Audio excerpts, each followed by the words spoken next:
안녕하세요. 한국 역사 속 기독교 이야기, 한국 기독교사.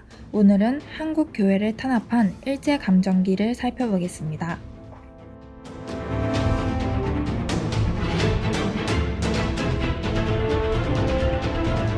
1931년 일본에서는 문민정부에 큰 불만을 가지고 있는 군국주의자들이 쿠데타를 일으켜 군국주의가 득세하게 만들었습니다.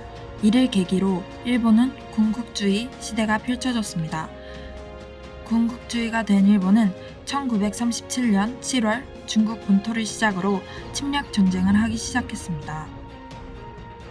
일본은 일본인과 한국인은 한몸이라는 내선일체 사상을 한국인들에게 주입시켜 한국인이 일본의 전쟁을 자기 전쟁으로 여기게 만들고 전쟁에 적극 동참하게 만들었습니다. 일본은 여기서 그치지 않고 개신교의 교단들을 통합하고자 했습니다. 이에 가장 협조적인 곳은 감리교였습니다. 1942년 감리교는 통합교단의 교리를 신학성서를 기초로 만들었고 유태사상이 들어있는 구약성서는 한국 신자들에게 민족 부활의 소망을 줄 수 있다고 판단하여 구약성서를 폐기하려고 했습니다. 어떻게 하면 천황을 중심으로 중앙 집권적 국가를 만들까 고민하던 메이지 정부는 국가신도라는 방안을 떠올렸습니다. 국가신도의 목적은 천황을 아마테라스의 후손, 즉 살아있는 신으로 여겨 그에 대한 충성심을 종교적 차원으로 끌어올려 절대화하고 천황을 정점으로 국가를 일사불란한 체제로 만드는 데 있었습니다. 또한 국가신도는 일본이 식민지의 새로운 주인임을 알려주는 효과적인 방법이었습니다.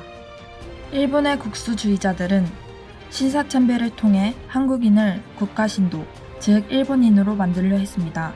그러기 위해 가장 중요한 문제는 기존에 있던 종교들을 어떻게 할 것이냐였습니다. 일본 정부는 신사참배가 종교행위가 아닌 애국행위라고 강변했습니다.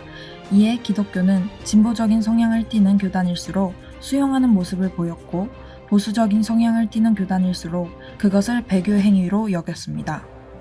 신사참배는 특히 성교학교를 둘러싸고 크게 불거졌습니다. 그 이유는 총독부 입장에서 기성세대를 일본화시키는 것이 힘들었기 때문에 학생은 황민화 정책의 가장 중요한 대상이었습니다. 그리고 성교학교가 교육에서 담당하는 역할이 일본과 비교할 수 없을 정도로 컸고 그 영향력도 막대했기 때문입니다. 1936년 신사참배 강압이 더욱 세지면서 북장로교 성교부는 교육사업 철수를 결정하였습니다.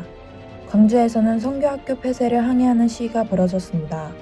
그들은 신사참배보다 교육이 더 절실한 문제였기 때문입니다. 쿤스나 헤럴드 같은 소수파는 성교부 실행위원회의 반대에도 불구하고 한국인에게 학교를 인계해 주었습니다. 그들은 성교학교 폐쇄가 기독교 교육의 기회를 박탈하는 행위일 뿐 아니라 학생들을 공립학교로 가게 하여 결국 아무런 제약도 없이 신사참배를 행하게 하는 짓이라고 다수파 지도부를 맹비난했습니다. 과연 신사참배를 하면서까지 성교학교를 운영하는 것이 옳은 일이었을까요? 아니면 북장로교 성교부의 교육산업 철수가 옳은 일이었을까요? 여러분은 어떻게 생각하시나요? 지금까지 한국기독교사의 김민지였습니다. 시청해주셔서 감사합니다.